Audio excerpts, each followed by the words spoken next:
I left the Republican Party 10 years ago.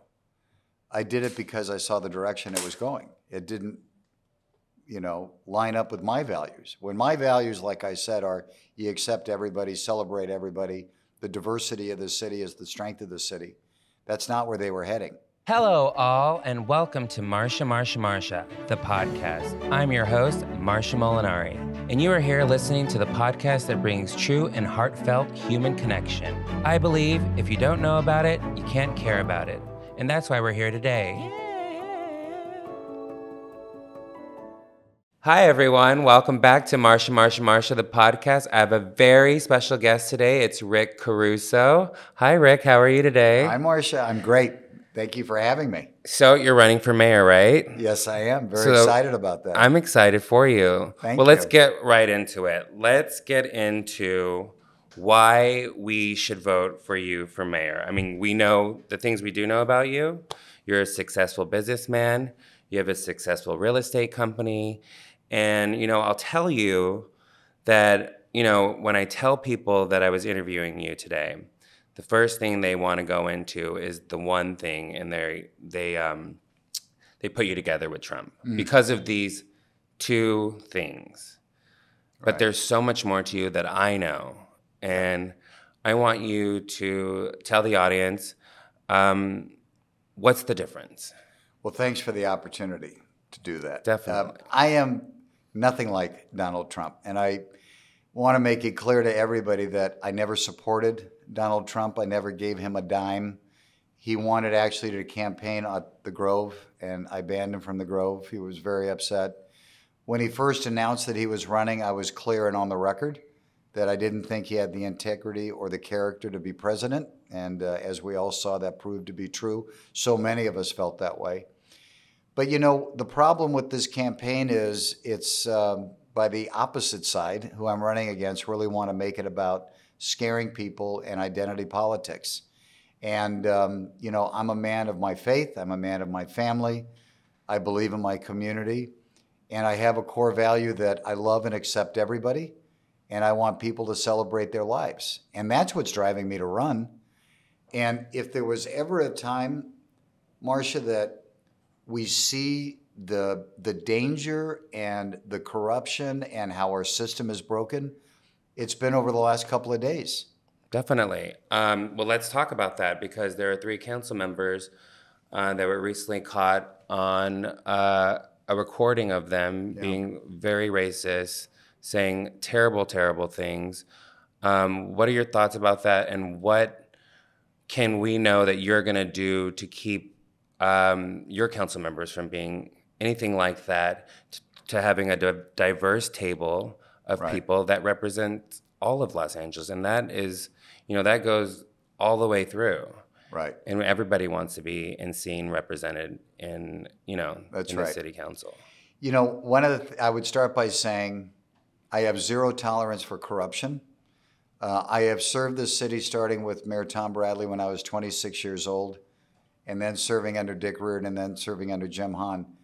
And my number one rule was, when you are a public servant, you're a servant of the public, and you wake up every day and do the right thing for everybody. Exactly. What was happening in that room is they were trying to carve up the city like it was their private piece of pie. It was disgusting. Disgusting. And then the racist and hatred comments that they were making about a huge amount of people in Los Angeles, the black community. Children. Everybody. Yeah. Right?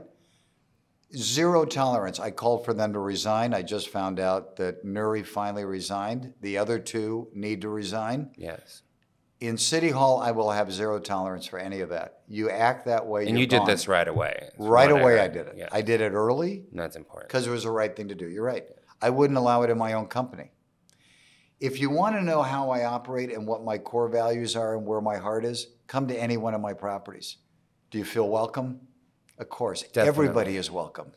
Well, that's what inspires me. Let me tell you a little bit about that. So I arrived today, and because of the time crunch I had, I decided to get my eye makeup done at Sephora. Great. And Joseph at Sephora I'm telling him what I'm doing, and he tells me, he goes, you know what?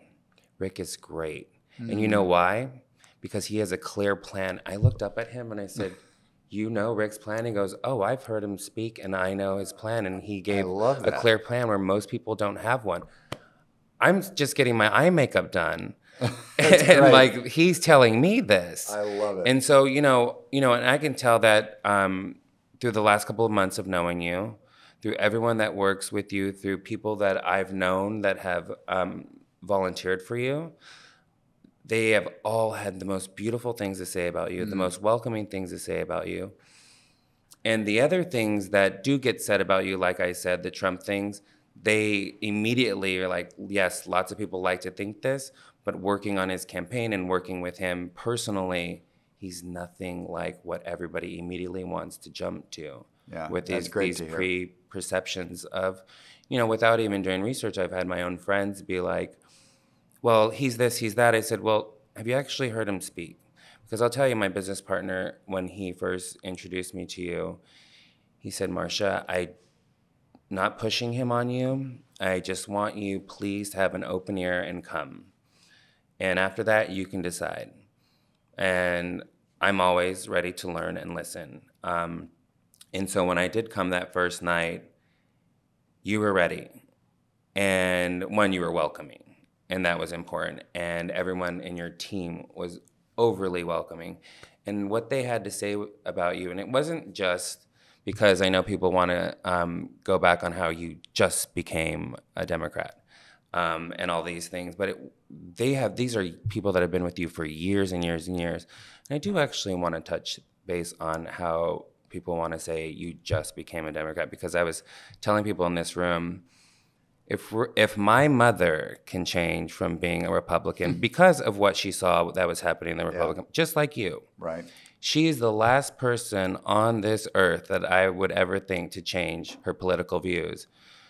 But just having a little bit of insight and, just compassion for everyone, she was like, no, I was wrong the first go around, and she actually did vote for Trump. But second time around, she said no. Yeah. People do change in their political views, their views on anything like that. I think you're allowed to. Of course. And the fact that you're coming forward, I think it speaks very highly of who you are and what you stand for. And rather than sitting back and sticking in a position where it's safer, maybe, because, you kind of like are comfortable with what you do know. But if you're not comfortable, I think it takes someone bigger to step out of those realms and shoes and all those things that are attached to it. I think that's really well said. And I left the Republican Party 10 years ago. I did it because I saw the direction it was going. It didn't, line up with my values. When my values, like I said, are you accept everybody, celebrate everybody, the diversity of the city is the strength of the city. That's not where they were heading. And it's been reaffirmed in my mind when you have Republican governors that are rounding up immigrants, putting them on buses and planes, sending them to different cities, and using them as props. And when I see that, I literally want to cry. There's no humanity. There's no humanity. Yeah. And I think of my grandparents. They came here when they were young. They didn't know the language. They had no money. See, I think that's probably like a misconception people have of you. They probably think that you just came from a lineage of money. No, you that's have right. Gold to bloom somewhere, My one grandfather was a gardener. I grew up riding in his truck. I learned about Los Angeles looking through the windshield of his gardening truck. My other grandfather was an elevator operator, right? Modest, humble, just good, decent people. And even then, they always taught us, and my parents taught us, you accept everybody. Everybody's welcome at the table. Their big rule was, which I use with my family, there's always a seat at the table for dinner. There's always space. And that's just the idea that, yes, you welcome everybody. How could you not? Right. And so I embrace the Democratic Party because it represents my values. But my Democratic Party, and my opponent criticizes me, why would you criticize anybody for anything? My Democratic Party has a big tent. The water's warm. Let's all jump in together, and let's all rise together. And that's what I want to do. Definitely, that is the kind of point. So let's walk through if you are elected that first day of being mayor. Okay, so I was thinking about this on my drive, and thinking the kind of shoulder weight you're going to have to our problems now become your problem. That first day, how do you compartmentalize that? With the right team, I'm sure. Right. But everyday issues that we have, the things that I hear are now going to they're going to rest on your shoulders. So what does that look like for you? I'm eager for that to happen, to be honest. I will tell you this. I think they're already my problems. Yeah. Right? They're already your problems. Yeah, definitely. We're living with them. Yeah. And the weight of it is every day when you're worried about going for a walk after dinner, or a child going to school, or looking at our parks, or watching people literally live and die in the streets, which is just so inhumane. The thing I'm so excited about is that I'll have an opportunity day one to start changing the direction of the city. I'm going to have a bunch of meetings with a lot of the leaders. I'm going to have a meeting with the chief of police, the chief of the fire department. The fire department came out and endorsed me. I'm very proud of that and excited about it because they are literally on the front line dealing with so many of the problems we're all dealing with and trying to save all of us from a lot of things. But building a team is critically important, and that's why my experience from business is really going to help. This is a massive city. It's a complex enterprise, an $11 billion budget, 50 different departments, all reporting to the mayor. You have to have business experience, managerial experience in order to do this. I know this. We've had somebody for the last 10 years that hasn't had experience in that, and look where we are. And we can't repeat the same mistakes. We can't. Yeah. I'm not here for that either. So let's talk about when you're assembling your team. What does that look like? Do I see someone like myself there? Do I see, someone that represents everyone? Absolutely. That's what government's all about. Right. You look at my company's that way because we're in the business of representing the community on the projects that we build. So the diversity in our company is fantastic. My commitment to this city is my government is going to look like this community. And we're going to be really proud of that. Because if it doesn't look and understand every part of this community, we can't serve you. And I'm in the business of service. Definitely. So you're going to come over with me? I'm definitely here for it. I need you as a senior advisor for sure. No, I'm here for it all, and I'll definitely. I probably can't convince you to work at City Hall, but I need your. You'll be surprised. Okay. You'll be surprised. I'd love it. Speaking of, representation, I really wanted to cover the LGBTQI plus community and seeing more representation in LA. Tonight, I'm going to Lakers Pride Night, which is such an amazing thing in sports because, we cover across the board. And of course, there's LGBTQI plus children, youth, people that love sports and need to see themselves represented. So I think it's so huge that the Lakers are doing this. I mean, it's great. The floor seats are all rainbow. We have the gay men's choir singing. Good for Jeannie. Jeannie's amazing. I love Jeannie. And she's a good friend. Yes, and I've known her for years, and I'm so happy that she asked me to be a part of it. But besides the Lakers, there's lots of things that we can do to show representation in our city, and I wonder and want to know if you have any thoughts and kind of where that can go and what we can do. You ask me and I'll come along and advise you. That'd be great. Well, listen, the LGBTQI plus community is a community that we need to embrace, but also need to protect. Definitely. It's and dangerous. As you know, there's a lot of hate crime. Definitely. It's up 200%. I will not tolerate that. Rick, I was held up at gunpoint in this city before. Yes. Wow. And so, yes. No. All of those things. All of those things. I mean, it breaks my heart to think about it. Yeah. The community is also experiencing rising homelessness. Definitely. Right? Need to protect them. Make sure. And youth, young gay youth here. That's right. It's a lot. It's heavy. It's very heavy because, as you know, families are not accepting it many times, which is so wrong, and they end up on the street. So there's a lot of work we need to do. But that's why the community needs to be in City Hall. Definitely. It needs to just understand the issues every single day and finding solutions every single day and making everybody feel welcome and protected. This city needs to be a sanctuary of safety. It needs to be the greatest city in the world of diversity and acceptance. That's my standard. And safe, and pleasant, and clean. Why can't it be? Why can't it be? I mean, why do we call it the city of angels? And it's scary. Yeah, so let's all be angels. No, let's all be angels. Let's help each other out. And I believe that there is one thing I do have to ask, just because it's one thing that when I mention you again, it's the first thing people ask, and they say that you are anti-pro-choice. And I know this specifically by watching the debates, that you said this was taken out of context of what they said. You were pledging $1 million to ensure, you understand. Proposition 1. Yes. That's right. Explain that, just so that Well, I believe know. in Proposition 1, which is the proposition, and I am absolutely, staunchly pro-choice. Always have been. They're conflating being a Catholic, right? And I am a Catholic, and I'm proud of my faith. I love my faith. I'm dear to my faith. I love my God. I think everybody should have something bigger to believe in, whatever that may be. But I'm also like so many people that you can be Catholic and you can have a faith and you can still believe that people have the right to choose what happens with their body. Definitely. Especially about abortion. I am pro-choice. Proposition 1 takes the right to choose and enshrines it in the Constitution of California.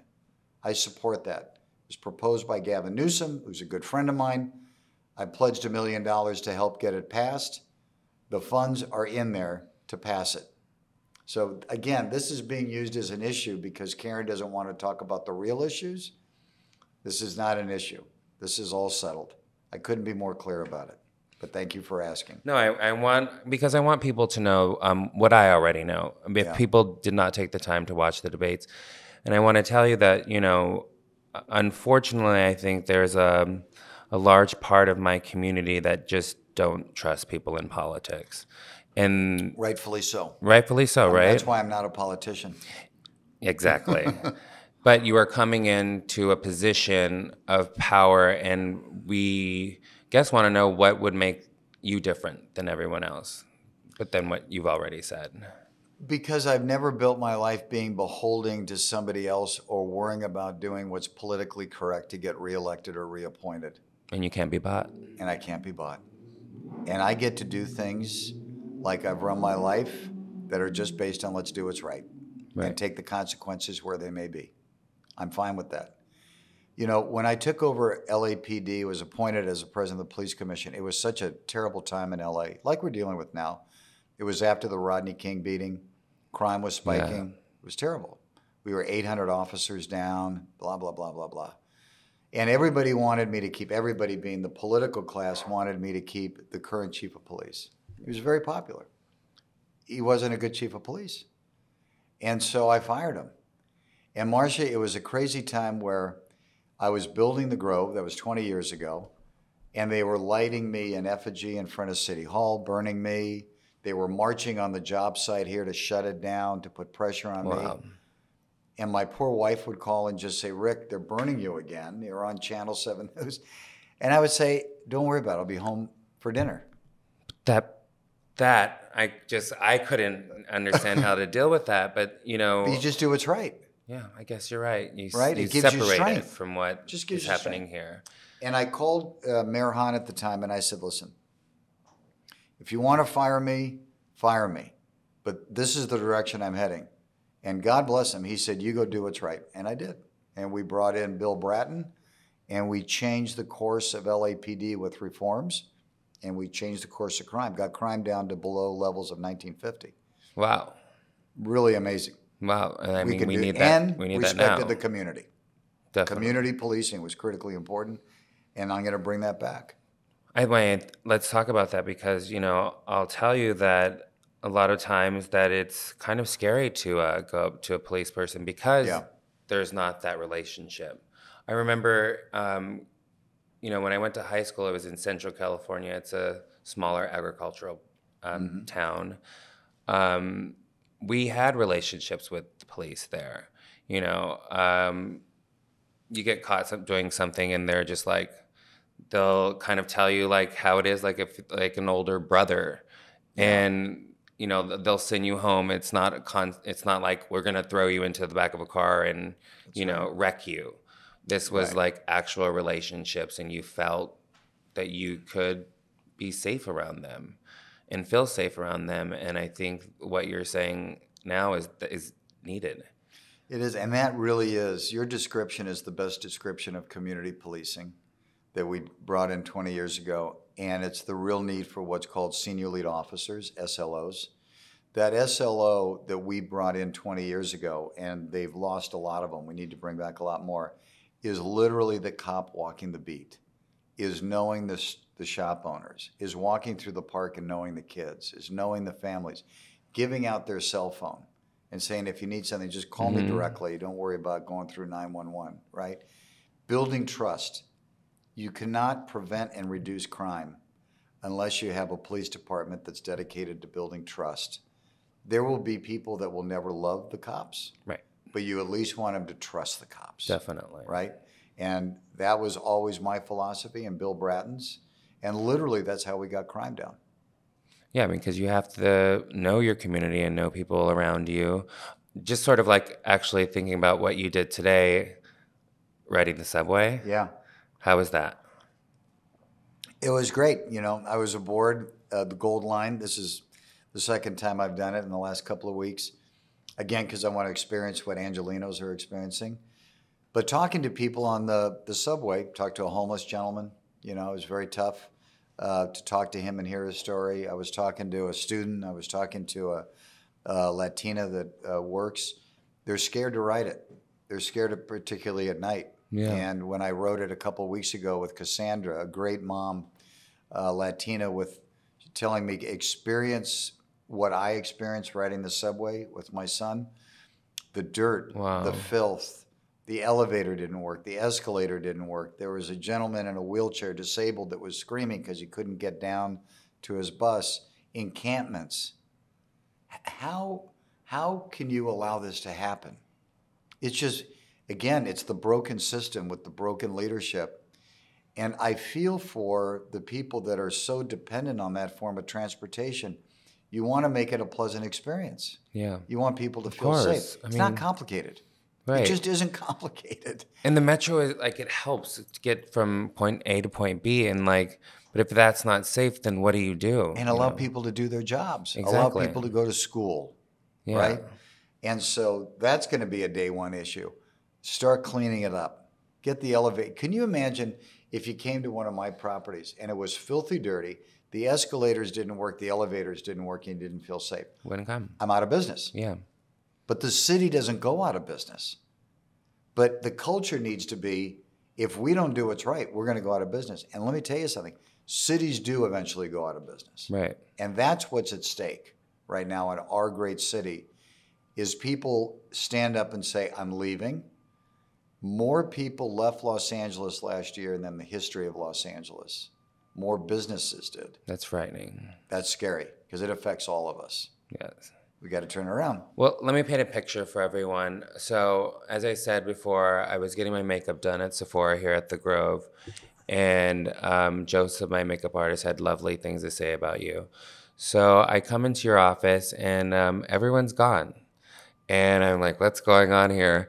And it was explained to me that is the Rick Caruso Day of Service. This gave me chills. So everyone is out doing some sort of charity work. I think there's different things they can do. Right. But that's what's happening today, correct? That's right. Caruso Cares Day. This is so beautiful. This is any indication of how you're going to run a city. Like, wow. From, like you said, if it was a mess out there, it'd be a problem. Right. Well, that's not the experience. Not the experience I've had from valet to in-shop. The people that work inside these shops have nothing to do specifically with you. Joseph did not have to tell me how great you were. Nice. He, his paycheck comes from Sephora, not from you. But this is kind of like the experience people have had with you, the people, the lives that you've touched has rippled through the Grove. Now let's let it ripple through Los Angeles. I'm ready. It's good of you to say. I'm ready. So wait, I want to go back. So tell me a little bit more about this Rick Caruso Day of Care and how it started and what exactly it is. It just goes back to the way that, Tina and I have run our lives together and with our kids, is that no matter what you have, you always give back. Everybody can do it in a different way, whether it's public service or working at a charity or helping young kids study or whatever the case is. Contribute your money, contribute your time, contribute your heart. And Tina and I have been in the community working, very low key for 40 years, starting in South LA and Watts, starting in East LA, educating kids that are below the poverty line, giving them scholarships. I'm really proud of that. I'm proud of Operation Progress that we support, which puts a police officer with a family and a student who's living in the housing projects like Nickerson Gardens. So these are families that are literally at or below the poverty line that are probably earning $20,000 to $30,000 a year. Can you imagine that, and living in LA? No. And we really literally adopt that child from a healthcare and education standpoint from third grade all the way through college. They get to know the police officer who helps mentor them. The police officer gets to understand the community they're serving. It's so powerful and cool. Wow. We've got kids that started in third grade that are now in MIT, Duke, Columbia, Harvard. I mean, so amazing. This works. It works. I want to expand that. Para Los Niños, a school that supports about 70% Latina and Latino in the middle of Skid Row. Again, parents that are at or below the poverty line.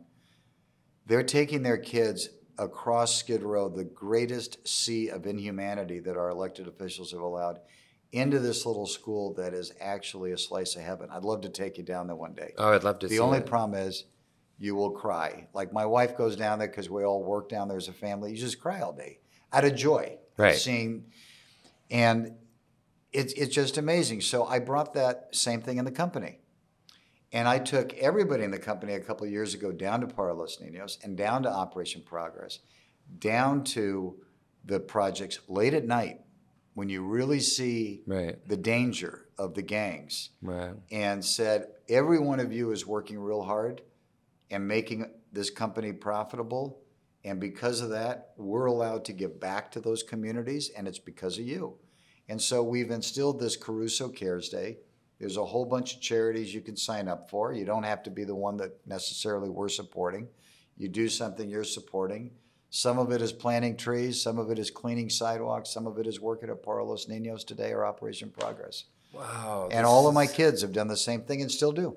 I think this is so great. It gives you back so much. Yeah, no, I know because I work with LA Mission a lot. And, when I take my friends down there, I was explaining here when I first found out about this. And I said, wow, I just thought about first the bonding that happens when you're doing this together. Yeah. Because when I'll take friends down, and the bond that ends up happening, rather than being in one of my restaurants or one of my nightclubs, are, just meeting out for coffee. But to do something that is giving back and with a friend or, someone you just met, you feel this like-mindedness, first of all, and sense of wanting to build a stronger community. You want to come back and you want to help see these people get off the streets. And,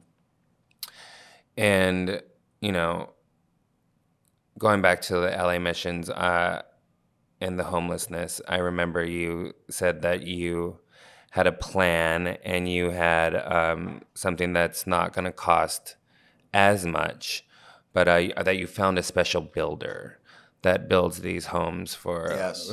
Can you elaborate on that? Because I thought it was fascinating. I want people to know about it. Yeah. And we're going to bring one of these units out next week. I'd love to get you out. We're shipping one out.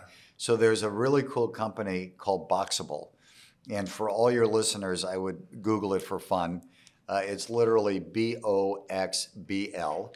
It's based in Las Vegas. So I flew up to meet with the founder in his probably mid-30s, really creative guy. Wow, Young. And he's got a big goal. He said, I'm going to be the biggest company in America. And I said, okay, tell me how you're going to do that. He's building these units that are about 200 square feet. It's got a living room, bedroom, kitchen, bathroom, handicap accessible, and they're hinged. They're hinged so he can sort of collapse them down a bit so it's cheaper to ship them on the highway so it's not a wide load. Right. He's building them at $60,000 a unit. He's building one every 90 minutes. He said his assembly line is going to get it down to 1 per minute. And I said, I'll make you a deal. And they're really comfortable. I mean, because I want the homeless to move off the street, get the services they need, but also live with dignity and pride. They're human beings. Exactly. Right? Give them some joy in their life, right? Give them a chance to change their lives and have a great future. So I said to him, I said, listen, I'll buy 44,000 of these. We have 44,000 people living on the streets, but you build your factory in Los Angeles in an area that needs jobs, and we'll solve 2 problems at the same time. And he said, I'm in. So I'm shipping one out next week. We're going to do press conference. We're going to let some people walk through it to visualize that there is a path to solve this problem and to do it quickly. If you can build 44,000 units, 1 per minute, in 44,000 minutes, we'll get the homes out. We'll build them in an area that they have lawn and trees and the services they need. My God, you change the direction of the city. Definitely. And get the encampments off. People shouldn't be living on the sidewalks, and people shouldn't be impacted by people living on the sidewalks. I mean, well, because there's something that happens when, like you said, when you give someone a sense of humanity, you give someone a sense of respect. Because I know, because walking the streets of Los Angeles, I definitely try to make a conscious decision to look into the eyes of the people that are, because I think that, a lot of people would like to turn away, but even I think just a little bit of hope, a little bit of like, I'm here as well, you give to people that kind of sense of like, you're looking into their eyes, you're seeing them rather than like turning your head away or like looking over here. It can change someone immensely just by treating them like a human being. That's right. And I think that is such an important thing. And exactly what you're saying is something that's definitely needed in our community. And I'm looking forward to seeing how that would be implemented because, I mean, it's not moving them into hotels, right?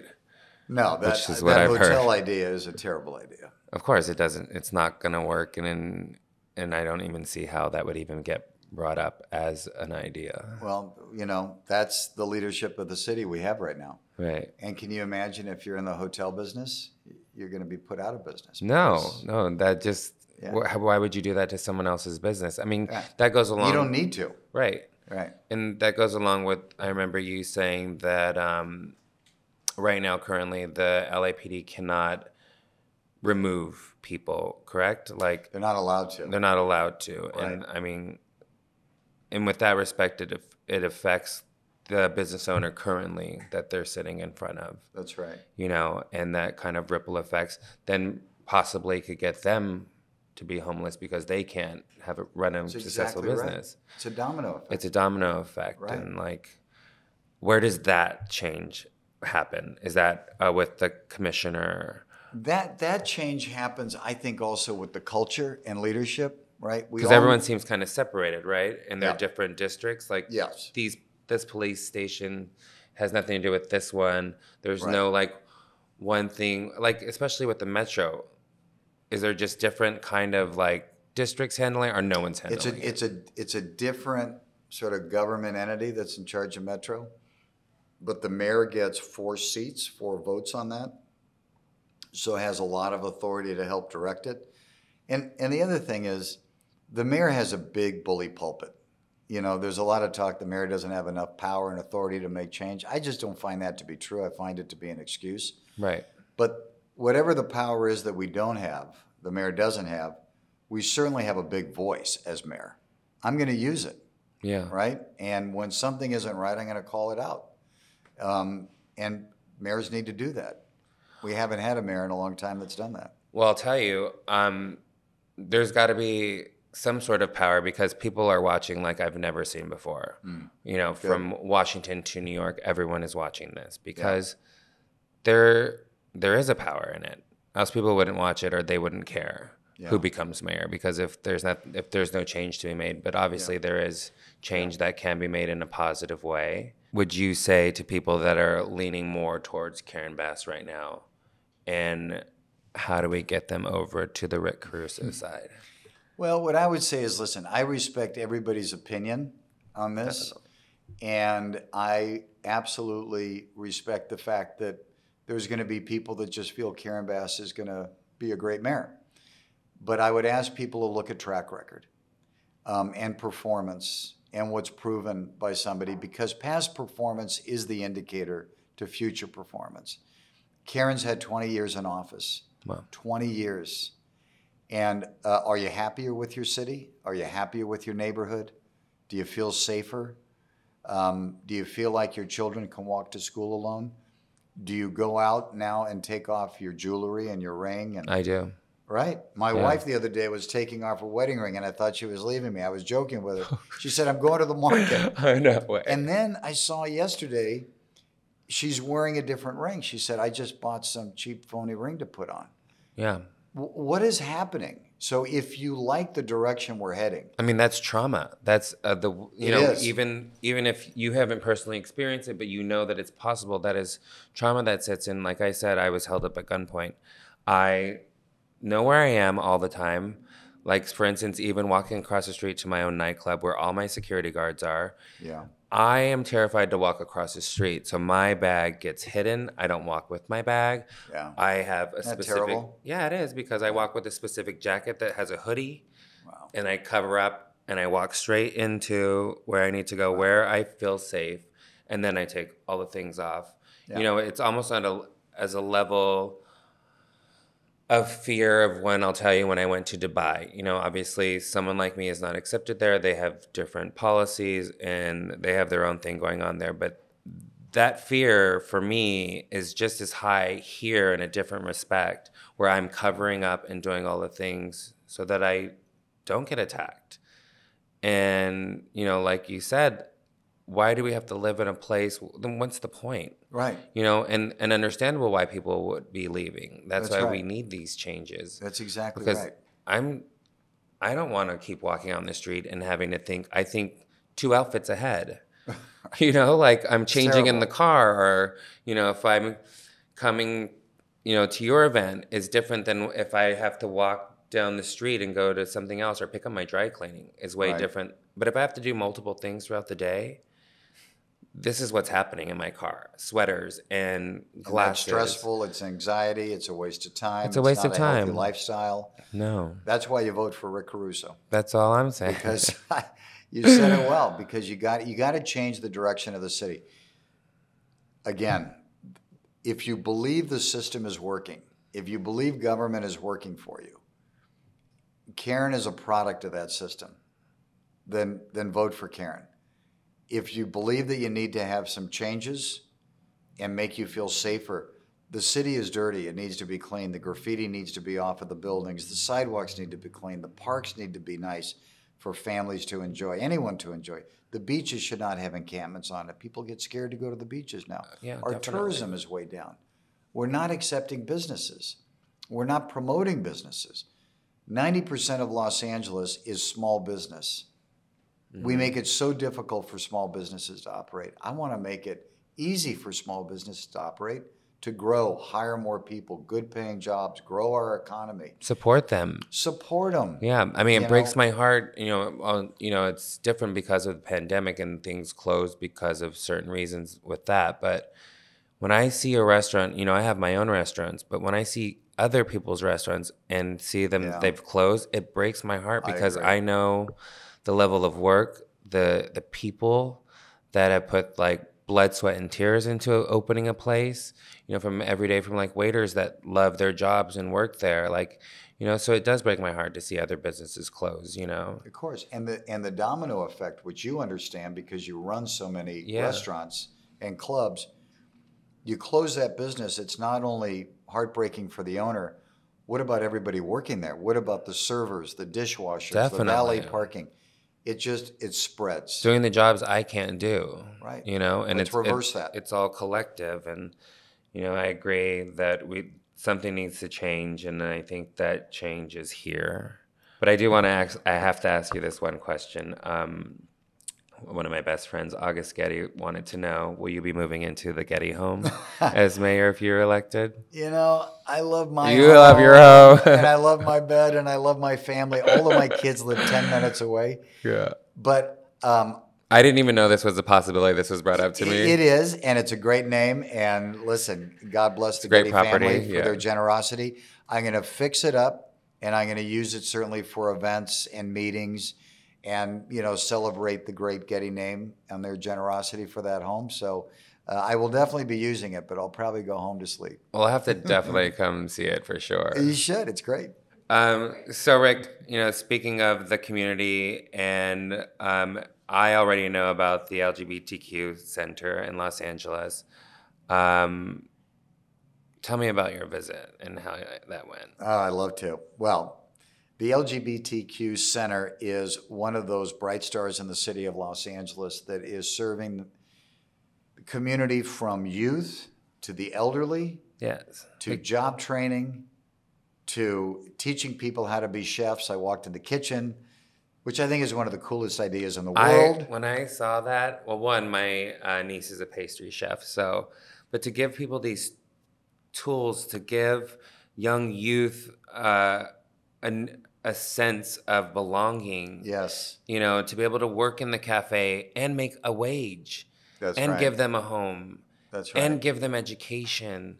This works. And so many, as you know, of the youth that are LGBTQI plus have been thrown out of their homes. Yeah.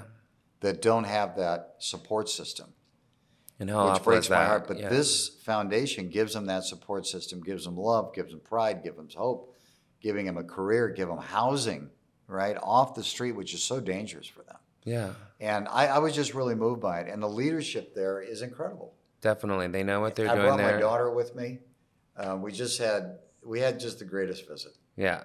And that's, if I can just say. Because there's real heart in there. Real with heart. Everyone that works there, they want to be there. And they want to help success. in success. Let's lean in, support more of those foundations, and just expand it where we're serving more people. Tonight, 13,000 women are going to go to sleep on the streets. 13,000. The Downtown Women's Center that I spent a bunch of time at is doing God's work also, serving about 5,000 women a year.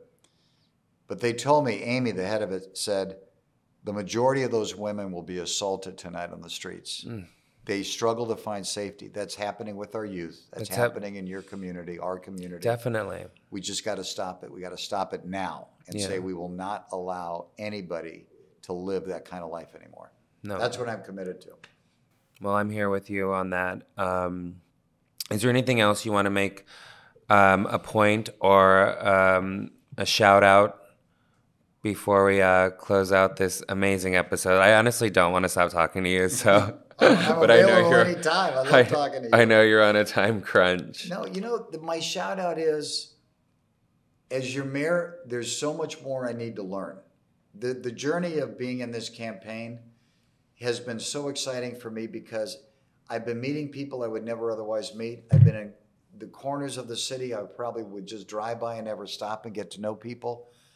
I've been doing this with my wife and my kids as a family. It's been such a rewarding experience. But there's a lot I need to learn, and there's a lot of people I need to help me. And I just want to get out there that if I'm spending time in my office as mayor, I'm failing in my job. I want to be on the streets, in the community, in people's homes, in auditoriums, in town halls. Listen, learn, and start moving the needle. Definitely. So thank you for just being so generous to me. No, I'm so happy that you're here. And everything you just said really speaks to why I'm here and why I want to share stories. Because we say here at Marsha, that if you don't know about it, it's hard to care about it. That's a great line. Let's start sharing and Can caring. I steal that line? It's yours. All right. Please. Because it only, it's great. this is great for everyone. Yeah. You can't learn enough about the human experience. That's right. And everyone has their own story. That's right. You have your story, and I'm so thankful you shared yours here today with me and with us, and that you're out there in the street learning about other people's stories in our community. This is makes a whole family, and Los Angeles needs to be a family That's again, right. because I think we're so scattered and we're so spread out, and we need someone like you to bring us together. Let's all lock arms. Thank Yeah. you for the opportunity. I'm just really blessed to have you in my life. I No, really mean same, that. same too. I'm so happy that we met, and I think this was meant to be, and I'm so happy that we're here today. This podcast is brought to you by Vocal Podcast Network. Executive producers are Michaela Simon and Marsha Molinari. Produced by Yonta Taiwo and Morgan McDonald. Shooting and editing by Morgan McDonald. Music by Aaron Reese.